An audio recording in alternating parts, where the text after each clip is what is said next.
Welcome to Election Speakout. I'm not Rudy Giuliano. I do sometimes appear like him. In fact, I got a free Coke at Burger King one time for that.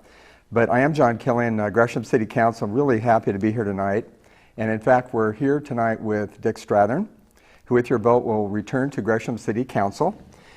Dick was elected and served on Gresham City Council from 2006 to 2010. So Dick, a really good place to start would be, tell us about your background and how would that benefit Gresham? Well, first of all, thanks, John, for hosting this event tonight. My background, I would say there are a couple significant events I would like to talk about. In August of 1946, I became a victim of polio, 10 and a half months in City Hospital. But that was a defining moment. I don't know if you know much about, we're kind of like the last of the Mohegans right now. But most of us are type A and high energy levels. And one of the interesting things that I thought happened recently when I was being interviewed, someone did bring up, would someone, to be blunt, my age, have a proper energy level for council? And I made it very clear that I was able to run circles around our current council. And I expect that to continue. Also, I have never been unemployed. I had the opportunity to be plant manager for two very large plants, one for Progressive Industries in Ohio, the other one for TRW, Aircraft Division, which was acquired by Precision Cast Parts. And that's how I got out here to Oregon. I got transferred here in 1994. So I've been here in Gresham since 1994. Decided after I retired to run for office. If you know anything about large companies, they own you 7 days a week, 24 hours a day. And I thought I needed to meet my neighbors and make some new friends. And the most wonderful way to do it, suggested by Councilor Paul Warking, was to run for city council. And I was very happy that I did, although I have to admit I was a complete greenhorn. My original background, my graduate degree is in political science from the University of Dayton. And to be very honest, I never did get to use it in terms of running for office until after I retired from manufacturing.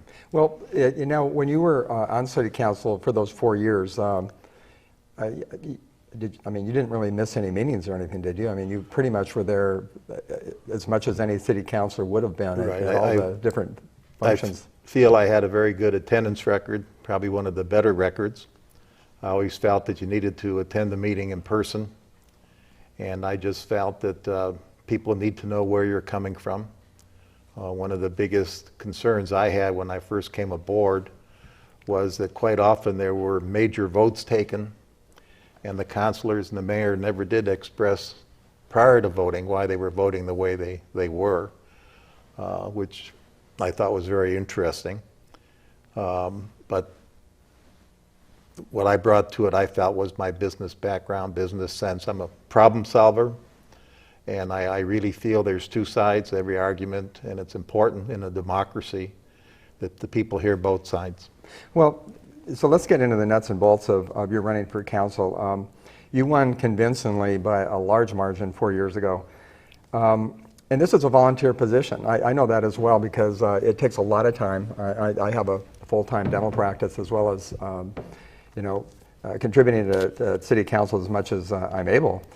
So why would you run again? You know, what are some of the key reasons that you're running this time? Well, my biggest reason for running again was I participated as a citizen in the charter review meetings that took place starting last September. And to be very honest, I was very disappointed in the whole process because they did not include the citizens. I was the only citizen at most of the meetings, representing what I felt was as wide a view as I could possibly represent. I spoke for 3 minutes at every meeting. I usually presented PowerPoints to pass out since I only had 3 minutes, and I must admit a couple times I got gavelled down by pushing it a little bit, going over my time limit. But it was very clear to me very quickly that no significant changes, no matter how badly needed, were going to be suggested. And that really disappointed me because I can't think of a more important tool in the citizen toolbox for change than the Charter Review Committee. It only happens once every 8 years. So my general feeling was that change was not looked for or wanted by the city itself. The other aspect, as you know, there are 3 very strong areas that I'm concerned about. The first one is district elections, because I think that the citizens of Gresham have very little voice and there's very little elected official accountability. The second thing I was very concerned about throughout all of this was job creation. I spent 4 years on the board of work systems out of the 3-county area, and then when I retired from Precision, I spent a year working at work systems. So when I came charging into the city council, I thought there'd be a lot of discussion about job creation, and I was shocked to see that there was very little. In fact, most councilors felt that that was an area that they really shouldn't be engaged or involved in. Recently, I saw a study. In fact, there's a great book out by Jim Clifton, and the name of the book is The Coming Jobs War.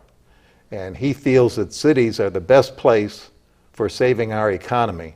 But he says, unfortunately, most cities are looking in the wrong places. You take a city of 100,000, he would say there were probably some 150 to 200 entrepreneurs and inventors in our city.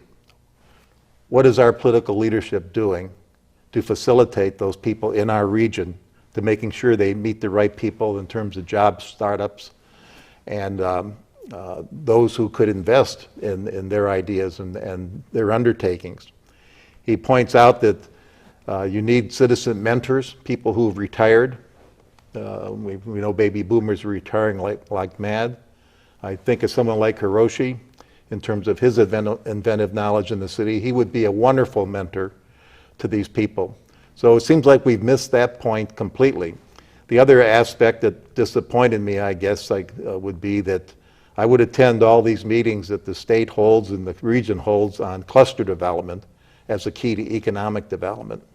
As much as I would try to get the city manager and the economic development staff and some of my fellow councilors to attend these meetings, they're monthly meetings, it gave you a chance to network with all the dynamic people in the region, these entrepreneurs, these inventors, and these mentors, but couldn't get that going. So that's one of the reasons I decided to come back. And when the last reason, the thing I'm most concerned about, having looked at the budget that was approved, is the financial sustainability of the city of Gresham going forward. I'm very, very worried about what I see. In fact, if we were to debate this, some of the questions that I would like to see debated is the city of Gresham overall financial position losing ground due to the growing debt, unfunded liabilities, and funding gaps in maintaining infrastructure?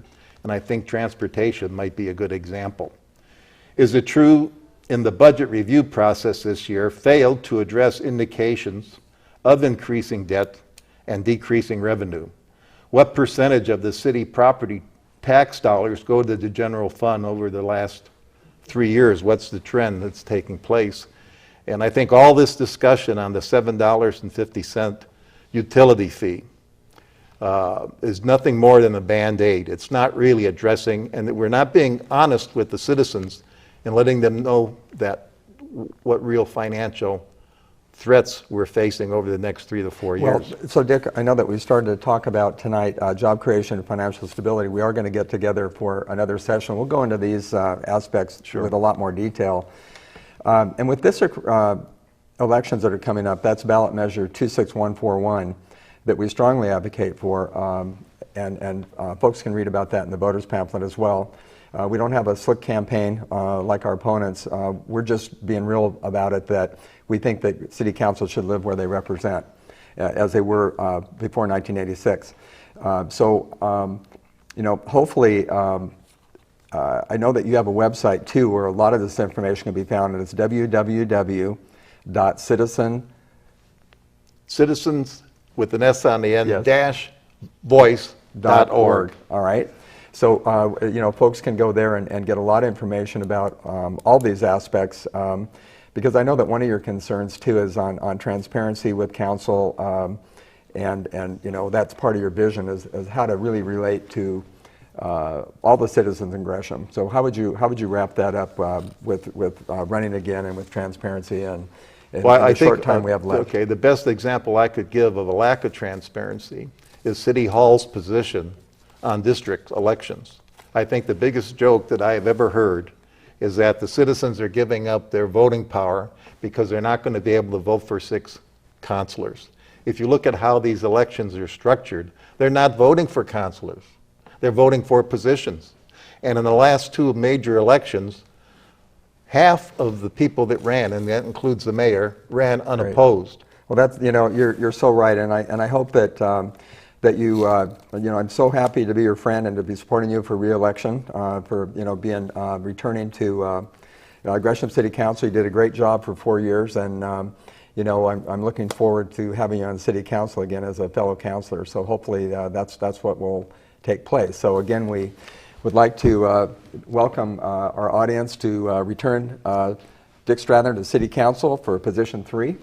Thank you very much. Need your vote.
Powerful things you can do.